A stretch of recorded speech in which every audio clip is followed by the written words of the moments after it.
In this video, we will hear from Professor Keith Smythe. Keith is Professor of Pedagogy at the University of the Highlands and Islands, where he leads their Learning and Teaching Academy. He's also a Fellow of the Higher Education Academy. Keith has particular interests in co-creative pedagogies and curriculum models, open education, technology-enhanced learning, educational strategy and policy, and the development of pedagogic research and scholarship, and he's written and presented very widely in these areas. Keith jointly led UHI's project for the HEA Embedding Equality and Diversity in the Curriculum Strategic Enhancement Programme with Helen Duncan, who's was UHI's Equality and Diversity Advisor. And he's going to be talking to us today about this project, which focused in particular on embedding equality and diversity in assessment and feedback, policy and practice. So thank you for taking the time today, Keith, and I hand over to you. Thank you very much, Pauline, and thank you on behalf of both Helen and myself. So what I'd like to do is provide a brief overview of how we came to focus on equality and diversity in assessment and feedback as the focus of our involvement in the Strategic Enhancement Programme. And I'll also talk about what we set out to achieve and what we did achieve and are still achieving through our engagement with the programme. One of the things I will say at the outset is that for us, our engagement with the Strategic Enhancement Programme was a timely and very good opportunity to thread together a number of things that were starting to emerge within the university around learning and teaching, and particularly in relation to assessment and feedback. So our original aims in getting involved in the Strategic Enhancement Programme were quite broad. We wanted to look at three particular strands of work. One around how we could use our engagement with the Strategic Enhancement Programme to review and inform the development of relevant assessment and feedback practice, with a particular focus originally on accessibility and alternative assessment practice. We also set out to provide practice-based professional development opportunities for our academics and academic-related staff through UHI's Learning and Teaching Academy, focused on embedding cultural diversity within the curriculum. And our third proposed strand of work was to review and identify ways in which we could enhance, improve gender representation within STEM curricula. Now, these were three quite broad aims going into the project, and we refined them quite quickly. Our intended outcomes, though, by and large stayed the same. So we're looking to use our engagement with the Enhancement Programme to lead to better informed institutional policy and practice, including at the time an emerging learning and teaching enhancement strategy, to contribute to the provision and further development of relevant exemplars and toolkits to guide good practice within assessment and feedback, with a focus on inclusivity and diversity, and then finally to move towards enhancing the design and delivery of our curricula in our chosen area of focus. So outcomes remained the same, but we decided to hone in on inclusive assessment and feedback practice for a number of reasons. One being the range of things that were starting to emerge within the university in terms of developments and agendas around assessment and feedback, and also a number of projects and initiatives that were timely in looking to enhance and improve what we do by the way of assessment and feedback, and also feed forward. So while we honed our focus, our outcomes remained the same, and what I'll talk about next is some of the key ways in which we set out to achieve some initial change and to sow the seeds for continued change through our involvement with the Enhancement Programme. We identified at the outset, once we'd decided on a focus around assessment and feedback, on 4 work packages. Some of these are quite specific. They're not in order of importance here, but more in order of which I'll talk about them. So one was really around environmental scanning, research, intelligence gathering, to look at what was happening within the sector, particularly within equalities groups, to look at embedding equality and diversity within assessment and feedback practice. And some of that initial work, which also extended to quite an extensive literature review, was intended to help meet our kind of second work package, which was to contribute what we knew already and what we're starting to find out through involvement with the enhancement program to the development of a new institutional assessment and feedback resource. We also had a work package on professional development. Now, at the outset, we were very specific in saying we would deliver 3 assessment, feedback and feed-forward related workshops to staff. What we did actually came a bit broader than this, and that professional development piece of the project is still ongoing and growing at the moment. Our fourth specific work package, which we identified at the outset, was to showcase current initiatives and raise awareness of what we were doing through the Strategic Enhancement Programme as part of our annual Equalities and Diversity Day. Another 2 work packages emerged as we began to engage further with the Strategic Enhancement Programme. One was to develop a potential scholarship project through our Learning and Teaching Academy to look at inclusive assessment and feedback practice. And the other was to influence emerging strategy and policy. I mentioned the Learning and Teaching Enhancement Strategy, which we'll come on to, but there's also other strategies and policies emerging at the time. So as we progressed with the enhancement programme, it became apparent to us that we could move beyond these 4 initial work packages quite quickly. Rather than talk about every aspect of what we set out to do in kind of detail, I have decided to group some of our developments into key areas. So one is around the development of institutional resources. I'll also look at professional development, how the work we did through the enhancement programme came to be embedded in institutional strategy and policy. We'll then look at means of recognising and sharing good practice, and I'll conclude by looking at some of what we gained and benefited from in terms of our external engagement around the enhancement project and what our immediate next steps are. So in terms of developing institutional resources, the enhancement project and our decision to focus on inclusivity and diversity in assessment and feedback was very timely, because in the same time frame of the enhancement project, we had colleagues within the university, particularly in our educational development unit, who were developing a range of resources, many of which would be focused on effective assessment and feedback practice. One of these is the recently released support portal, or Supportal as some colleagues are calling it, which provides a range of resources structured around learning design, the learning environment, use of multimedia, creating and sharing content, and which includes a number of things around assessment and feedback. More particularly though, the support portal also provides access to our assessment, feedback and feedforward toolkit, which was developed within the time frame of the Strategic Enhancement Programme and our involvement with it. The assessment, feedback and feedforward toolkit is an extensive toolkit of resources relating to the design of assessment, relating to feedback and feedforward practices, which links to relevant institutional policy, but also links to relevant policy from the HEA and JISC and other organisations in the sector. And more importantly, it provides practical tools for design and reflection on assessment and feedback practice. Now, a huge element of this resource, and it's threaded throughout, is around issues of inclusion and diversity in relation to assessment, feedback and feedforward practice. So the direct link was made between our involvement in the enhancement programme and the development of this resource, particularly around that benchmarking research we undertook. So Helen in particular undertook quite an extensive literature review. We also identified relevant case studies and policy around inclusive assessment and feedback practice within the sector, and those things directly informed the content of the assessment, feedback and feedforward toolkit.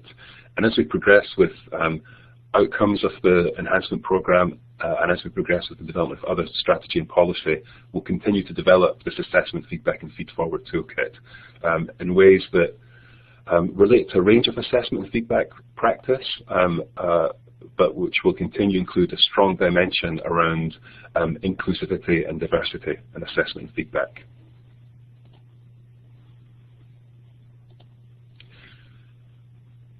I also mentioned that an important strand of our work and what we set out to do involved professional development, and we had quite a specific target of 3 workshops on assessment, feedback and feedforward, focused on inclusive assessment practice for our staff. What we did in the end actually became a little bit richer than that. During the time of our involvement in the Strategic Enhancement Programme, we were also developing UHI's new Learning and Teaching Academy. This is something that as an idea existed for a couple of years, but really it was only in the last 18 months to 2 years where we really started to take forward what the Learning and Teaching Academy is and what it means and what it offers for people. So essentially, within the UHI context, it's a hub for helping to develop and share good practice in learning and teaching, and also to engage staff in relevant forms of educational scholarship, research and evaluation. Now, a number of the things we took forward in relation to professional development for the Strategic Enhancement Programme were tied directly to the Learning and Teaching Academy, or used the LTA as a platform to engage people with what we wanted to look at through the Enhancement Programme. So just to give you a flavour of a couple of the key things we did, the Learning and Teaching Academy has a rolling programme of webinars and workshops. We tend to call the webinars, they come under the title of LTA Connect, Learning and Teaching Academy Connect. And we organised a number of webinar sessions that tied in directly to the themes of what we were doing within the Strategic Enhancement Programme. One of them is this example that involved Sean Walton from University of Salford, where he ran a really rich, engaging session encouraging staff to look critically at inclusivity and what that means in relation to learning and teaching and assessment and how we engage with students. We also tied a lot of what we're doing through the Strategic Enhancement Programme directly into our Qualities Development Day. Now, this is an annual event that Helen and colleagues have run for the university in recent years, looking at a range of issues around equality and diversity within student support, within learning and teaching, within what we hope to try and do as a university with a strong commitment to inclusion and also a strong widen access agenda. So what we can see here is just giving you a flavour of the types of things that we covered during the Qualities Development Day. For this year, we ran it for the first time as an online symposium, so a series of webinars that people could engage with. And we had colleagues from JISC, from the College Development Network, one of our vice principals for further education, and colleagues from Autism Initiatives, all delivering engaging webinars with opportunities for discussion and reflection on practice around aspects of equality and diversity, including particular sessions on digital inclusion in learning and teaching, and embedding quality, diversity and inclusion in the curriculum, including assessment and feedback practice. So it was a very well attended event, and actually there's a number of things that have been identified as part of the Qualities Development Day that will be taken forward into future events that we're going to be running in the coming academic year. We had also intended to work towards a substantial university-wide event on assessment and feedback. Now that's been confirmed now for November 15th and 16th in the new academic year, where we'll be running a 2-day assessment and feedback symposium involving webinars, hands-on workshops, guest speakers, and again for which there's going to be a strong dimension around inclusive assessment and feedback practice, sharing what we did through the Strategic Enhancement Programme, and also providing an opportunity for colleagues to engage in some of the issues we looked at through the Enhancement Programme in a bit more detail. So again, hopefully this illustrates the ways in which we're using the dialogue that was opened up through the Enhancement Programme, the particular initiatives we undertook, to have an ongoing programme of engagement with staff around assessment and feedback, with, as I say, a strong dimension of that being focused around inclusive practice in relation to assessment and feedback. I mentioned that as we began to engage with the Enhancement Programme that we saw a strong opportunity to influence a range of current and emerging institutional strategy and policies. The main one of which is the new learning and teaching enhancement strategy for the university. Again, something we were working on within the time frame of the strategic enhancement programme, in which we used our engagement with the programme to directly influence and inform. So the learning and teaching enhancement strategy has literally just been approved, and it will be formally launched next week, although it had a soft launch just before the summer break. And it's based around a set of 12 values or precepts, which are designed to provide a common language for developing, sharing, talking about learning and teaching practice across the 13 academic partners that make up the University of the Highlands and Islands.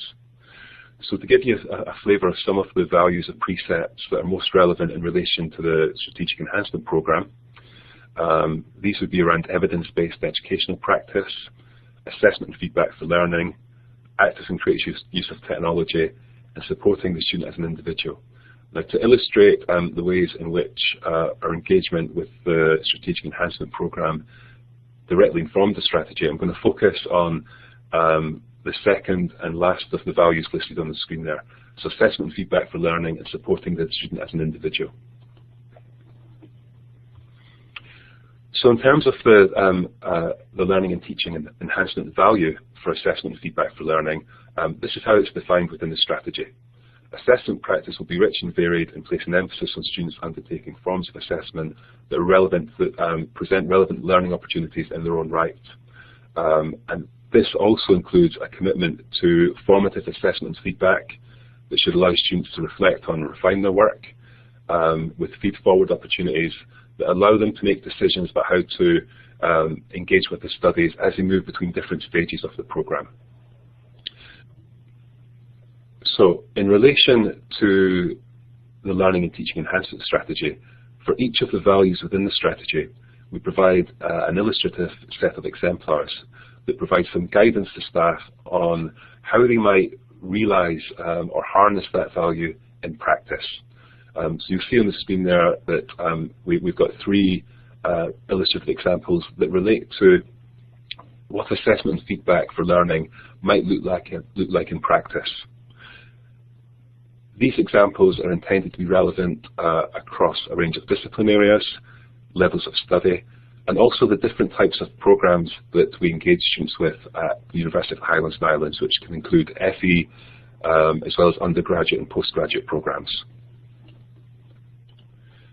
In relation to our value supporting the student as an individual, that is focused, as you will see, on learning and teaching assessment practices that ensure that all the students have equal opportunities and support that they require to succeed in the studies, and that we would be committed to supporting diverse and individual student needs through inclusive approaches to curriculum design and delivery.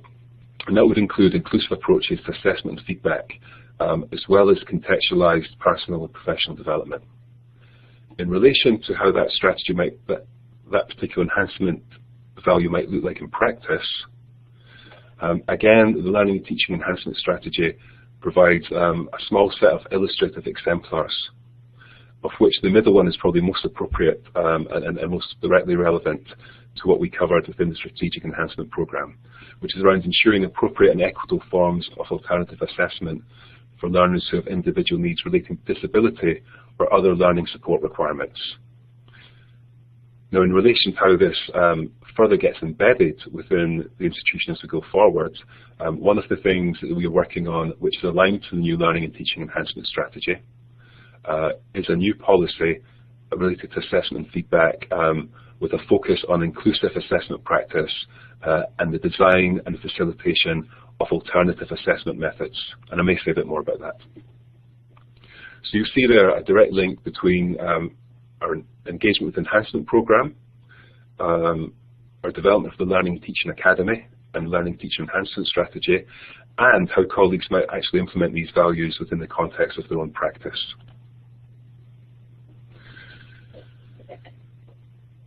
There are a number of ways in which we will be seeking to ensure that the Learning and Teaching Enhancement strategy is a kind of living strategy that's embedded appropriately in a range of things that we do. So it's not intended just to be a rhetoric that provides some guidance and nice ideas what people might do within their practice. It's being tied in to a number of institutional processes and practices to ensure engagement and to ensure that those values do actually get implemented. The first thing we've begun to do, and these are just selected implementation objectives, but the ones which are maybe most relevant to this presentation. The first that we've decided to take forward is to modify the program approval and reapproval process so that new programs and modules, or programs and modules up for reapproval, have to articulate in specific detail which values within the learning and teaching enhancement strategy apply to their modules and programs, and how and where they're instantiated within the modules and programs in question. And that would include the values that relate to inclusion and diversity and assessment and feedback practice. We are also taking the existing blended learning standards for the university and designing them into new learning standards, which provides specific guidance and exemplars relating to each of the 12 values in the learning and teaching enhancement strategy. So again, building upon those illustrative examples in more detail and providing specific guidance on how our academics and our other colleagues who support learning and teaching can ensure those values are embedded appropriately in what they do. In relation specifically to the development of the curriculum, which is something we committed to within the Strategic Enhancement Programme, one of the things that we will be doing going into the next academic year is working with a number of modules and programmes as pathfinder courses that can be supported to further embed the values of the learning and teaching enhancement strategy in relation to what they do in their own discipline area and in their own approach to learning and teaching. The intention here is to have a small number of programmes and modules that can quite quickly support to further develop, that will provide direct evidence of the range of ways in which the 12 values in the strategy can be embedded in practice. One of the Pathfinder programmes will have a specific focus on inclusion and issues around inclusion and diversity within the curriculum, including learning and teaching and assessment. And we'll be looking for that one to take forward a range of the good practices and the things that we've learned through the Strategic Enhancement Programme, and that will be part of the defining remit for that particular Pathfinder programme. Coming on to recognising and sharing good practice, and this to an extent extends what we're doing with the Learning and Teaching Enhancement Strategy. We've been very mindful to use the emerging strategy and professional development opportunities to embed equality and diversity with respect to assessment and feedback practice in particular in relation to how we recognise and share good practice. So we're very keen to ensure that even for colleagues who weren't directly engaged in the work of the Strategic Enhancement Programme, there would be ways in which they could share their own good practice around inclusion within assessment and feedback practice through existing means to recognise and share what they're currently doing. One of the primary ways in which we've done this is to align professional recognition and the sharing of good practice to our new institutional scheme for professional accreditation.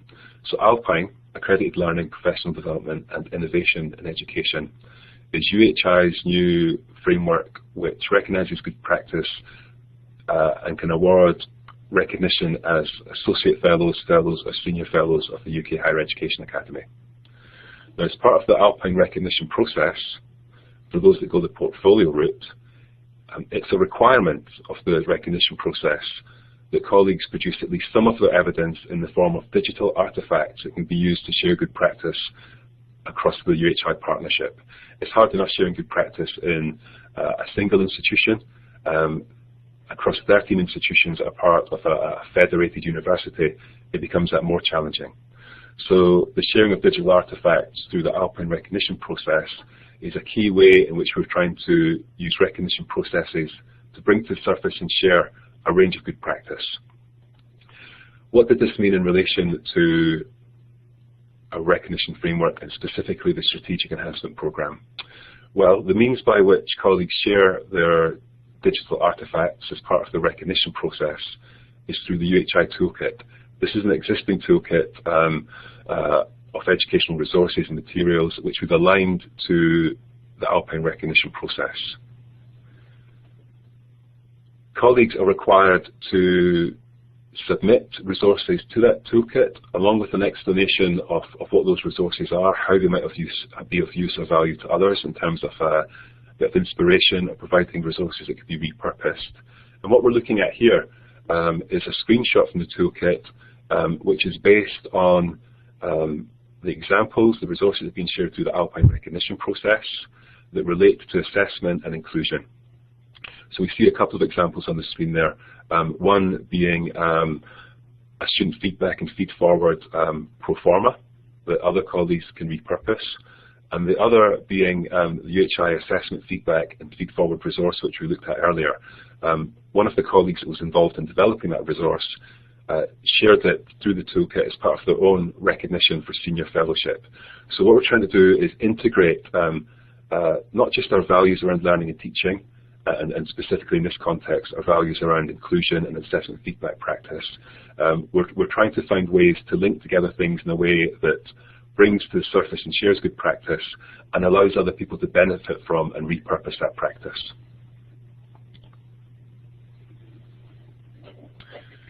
As well as engaging internally, we've also benefited from the external engagement we've been able to have as part of the Strategic Enhancement Programme and the work we've undertaken for it.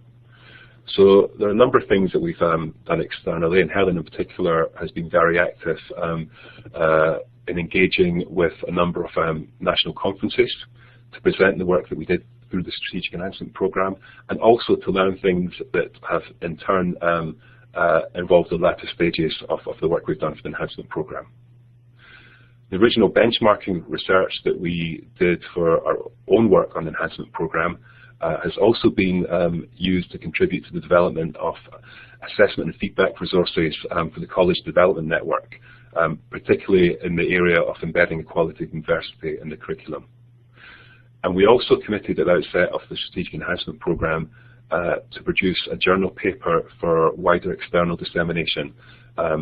We're finishing off the authoring of that programme, that paper at the moment, the working title of which is Harnessing Engagement and Strategic Enhancement Programme to Influence University Practice and Policy and Inclusive Assessment.